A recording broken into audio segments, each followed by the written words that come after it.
This is the Advent reading for December 9th. It's called Surprise Gifts. Today's reading is from Genesis. Jacob loved Joseph more than any of his other children because Joseph had been born to him in his old age.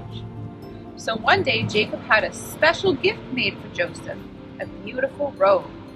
But his brothers hated Joseph because their father loved him more than the rest of them. They couldn't say a kind word to him. Now that their father was dead, Joseph's brothers became fearful. Now Joseph will show his anger and pay us back for all the wrong we did to him, they said. So they sent this message to Joseph. Before your father died, he instructed us to say to you, please forgive your brothers for the great wrong they did to you, for their sin in treating you so cruelly. So we, the servants of the God of your father, beg you to forgive our sin. And Joseph replied, don't be afraid of me. Am I God, that I can punish you? You intended to harm me, but God intended it all for good. This family tree kept growing, like the biggest Christmas tree where we find the greatest gift.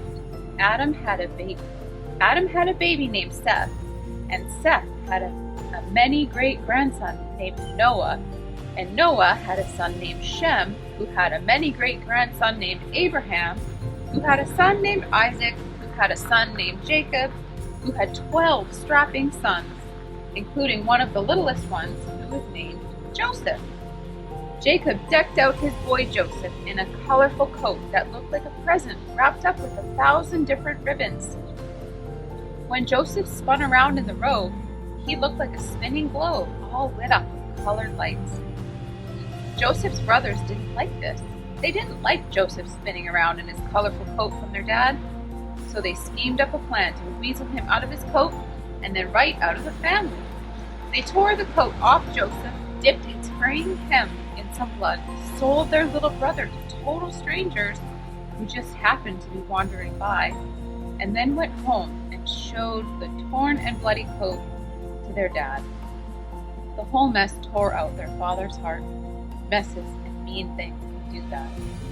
Some days, when you feel brave, you can give yourself a gift and tell someone what has torn your heart.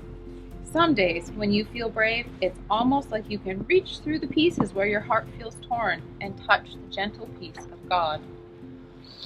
Joseph sold into Egypt by his very own brothers to be a slave, sold to strangers far away from the hug of his very own father.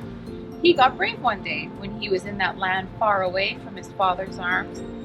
It was like he felt along the torn edges of his heart and he whispered the truth he saw. What someone else meant for bad, God means to make it good. No matter what tries to tear you apart, God holds your heart. No matter what bad was meant to harm you, God's good arms have you. You can stand around your Christmas tree with a family tree as messy as Joseph's, with cheaters and beaters and deceivers, with a family like Jacob's who ran away and ran around and ran folks down. But out of a family that felt just like a mess, God brought Jesus, the Messiah. Many years later, after Joseph gave his starving brothers food and they realized who this generous man really was, Joseph embraced each of his brothers with forgiveness.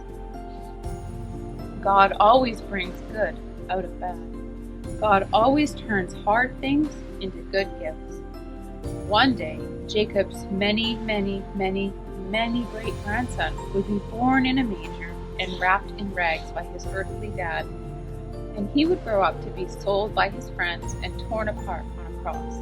And God would take that greatest sadness and make it into the gladness of the greatest gift for us. Jesus embraces us with forgiveness and rescues us from all the sin and sadness. God always takes crosses and turns them into gifts. All the world roped for Christmas. We're loved by our Father, who we all spin around in these lit colors everywhere. Bye. Bye!